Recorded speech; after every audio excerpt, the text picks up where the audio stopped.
Welcome back to my channel सच्ची कहानियाँ। आज मैं एक नई कहानी लेकर हाजिर हुई हूँ। सच्ची कहानियाँ, शहर की बहू। प्रेरणादायक कहानी। बहू को रखना भैंस को खूंटी से बांधकर रखने के बराबर है। जब कभी घर में शादी ब्याह होता है और घर में नई बहू आती है तो सलाह देने वाले मुफ्त में सलाह दे देते हैं, पर उसका असर कितना बुरा होता है इसका अंदाजा कभी नहीं लगाते। खुद ने जिंदगी में कुछ किया हो या ना किया हो, पर दूसरों की प्रेरणा बनने को हर कोई तैयार हो ही जाता है। ढोलक की धाप पर सब लोग नाच रहे थे। घर में नई नवेली बहू नेहा आ चुकी थी। आज उसकी मुंह दिखाई की रस्म थी। सब लोग बहू की सुंदरता की तारीफ कर रहे थे और बधाइयां गा रहे थे, लेकिन कुछ लोग ऐसे भी थे जो नई नई सास बनी विमला जी को अपनी सलाह देने से पीछे नहीं हट रहे थे। अरे जीजी, बहू को रखना कोई मामूली बात है क्या? मतलब बहू को रखना भैंस को खूंटी से बांध कर रखने के बराबर है। जैसे भैंस फुली रह गई तो इधर उधर हो जाती है, वैसे ही बहू है। छूट मिली नहीं कि सिर पर चढ़ जाती है।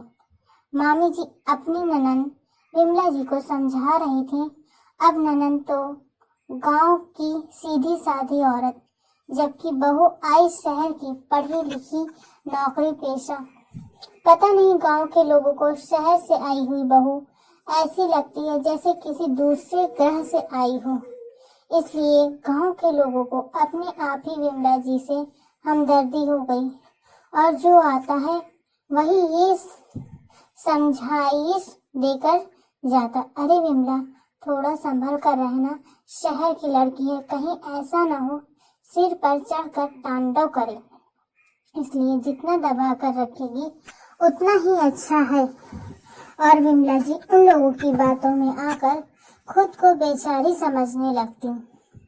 अपनी बेटे को संभाल कर रखना, कहीं ऐसा न हो कि शहरी बहू बेटे को लेकर फुर्र हो जाए और तू हाथ मलती रह जाए।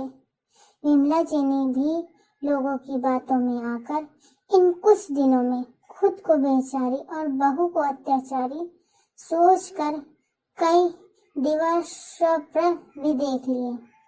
कुछ दिन तो रीति रिवाज और एक दूसरे को समझाने में ही लग गए। कुछ दिनों बाद बेटा बहू के शहर जाने का वक्त आया तो विमला जी अपने बेटे सूरज को समझाने लगी, बेटा बहू पर नजर रखना, कहीं ऐसा न हो कि हाथ से निकल जाए और अपनी मनमानी करने लग जाए। अरे माँ, कैसी बात कर रही हो? तुम्हारी बहू पढ़ी लिखी समझदार है, कोई बच्ची तो नहीं जो हाथ से निकल जाएगी। हाँ, तो बस मेरा मजाक बना। बेटा, गांव के सभी बुजुर्ग कहते हैं कि बहू को रखना भैंस को खूंटी से बांधकर रखने के बराबर है। कहीं ऐसा न हो तू हाथ मलता रह जाए। और पैसे टके के मामले में अभी उसे सब कुछ बताने की जरूरत नहीं है। नहीं है, क्या पता हाथ में बरकत है या नहीं। क्या माँ, कितनी बार समझाया है तुम्हें? इस गांव के फालतू औरतों के साथ मत बैठा करो, बेवजह की बुद्धि देकर जाती हैं और कुछ नहीं। हाँ, अब तो शहर की बीवी आ गई है तेरी, अब तो तुझे गांव की सारी औरतें फालतू गंवार ही लगेंगी। कहीं ऐसा ना हो एक दिन माँ भी गंवार लगने लगे। हाँ ठीक है, चलो कोई नहीं, ध्यान रखूंगा, कहकर सूरज ने बात को वहीं खत्म किया और अपनी पत्नी नेहा के साथ शहर रवाना हो गया।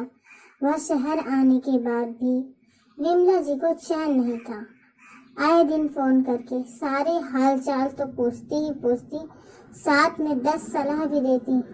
नेहा की हर हरकत का पूरा ध्यान रखती, वो कब क्या करती है, हर चीज के बारे में सूरज से जरूर पूछती। अब कोई इंसान बार बार एक ही बात को बोलता रहे तो थोड़ा बहुत असर तो होता ही है। सूरज भी धीरे धीरे अपनी माँ का समर्थन करने लगा। सूरज किसी न किसी बात को लेकर नेहा को टोक देता, तो दोनों में लड़ाई झगड़े और हो जाते। धीरे धीरे दोनों में झगड़े बढ़ने लगे। अब तो ये आए दिन के किस्से हो गए थे। एक बार तो सिर्फ इस बात पर झगड़ा हो गया कि नेहा ने अपनी पसंद की सब्जी बाहर से ऑर्डर कर दी। बस विमला जी ने इसी बात को तिल का ताड़ बनाया और सूरज के बिना बुद्धि के अपनी माँ की बात पर अमल किया। झगड़ा इतना बढ़ गया कि नेहा परेशान होकर अपने मायके जाकर बैठ गई। जब यह बात सूरज ने अपनी माँ विमला जी को बताई तो विमला जी ने बात को संभालने की जगह उसे बिगाड़ने में कोई कमी नहीं रखी। अरे अपने आप आ गई है तो अपने आप ही आ जाएगी। अगर तू आगे होकर उसे लेकर आ गया तो तेरे सिर पर चढ़कर नाचेगी। एक बार झुक गया तो जिंदगी भर झुकना पड़ेगा। अपनी माँ विमला जी की बातों में आकर यहाँ सूरज झुकने को तैयार नहीं हो रहा था और उधर अपने स्वाभिमान की धज्जियां उड़ते देख नेहा झुकने को तैयार नहीं थी। आखिर क्यों झुके? गलत थोड़ी ना थी। उस समय विमला जी को सिर्फ खुद का बेटा दिख रहा था। नारीत्व तो कहीं गायब ही हो चुका था। उन्होंने भी बेटा बहू में सुलह कराने की कोई कोशिश नहीं की, बल्कि एक औरत दूसरी औरत के खिलाफ खड़ी हो गई। पता नहीं क्यों गांव के लोगों को शहर की बहू पसंद नहीं आती। अगर पसंद नहीं करते तो बहू बनाकर सिर्फ इसलिए लाते हैं ताकि उन्हें परेशान कर सके और उन्हें और उनके मायके वाले को बेइज्जत कर सके। आखिर मामला तलाक तक पहुंच गया और दोनों की सहमति के साथ ये किस्सा तलाक पर जाकर खत्म हुआ। विमला जी आज बेचारी ही बनी हुई थी। लोग अभी भी सलाह दे रहे थे कि थोड़ा सब्र कर लेते तो परिवार की इज्जत बर्बाद नहीं होती। तो कोई कहता कि आगे सोच समझकर कदम उठाना। अपने आपके बेटे में क्या कमी है? दूसरी मिल जाएगी। एक औरत दूसरी औरत की दुश्मन होती है। गांव के लोगों की रूढ़िवादी सोच न जाने कितनी शहर से आई लड़कियों के घर बर्बाद कर चुके हैं। दोनों की कहानी साथ में शुरू होकर खत्म भी हो गई, पर सलाह देने वाले मुफ्त की सलाह देने से बाज नहीं आते। क्या शहर से आई बहुएं आपका सम्मान, प्यार, इज्जत, आपका घर संभालना, आपको समय पर खाना देना, घरेलू कामकाज नहीं करती?